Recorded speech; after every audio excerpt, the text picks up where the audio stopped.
there's some basic things that are really important for teachers to know about kids who are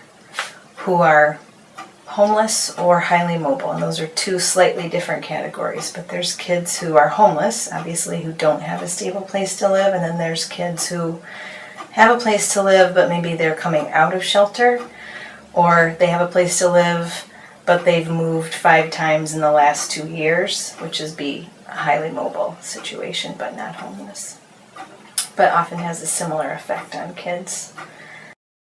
So some of the things that we really want teachers to be aware of for those kids is just kind of the level of stress that puts on children and families and what that means. For kids, it might mean that they don't have a good night's sleep very often.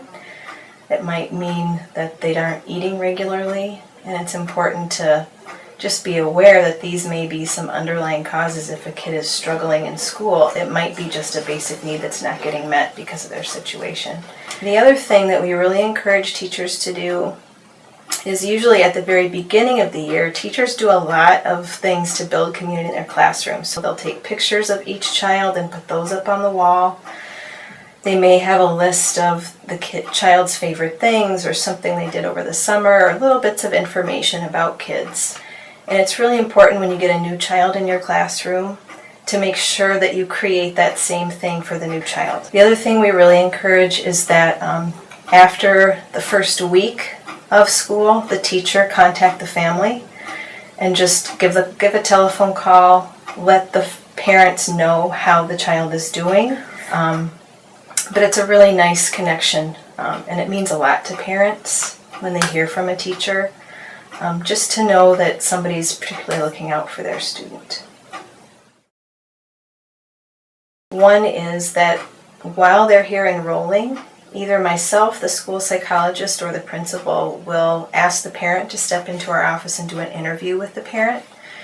And it's very brief, and usually kind of at the outset we say we just want to get to know you and your family a little bit better. The other thing that we do is we have a program here called First Friends Ambassadors, and that is all of our 4th graders get a chance to, when we get a new student, they meet the student. 2 of them will come down and meet the new student and give them a tour of the building.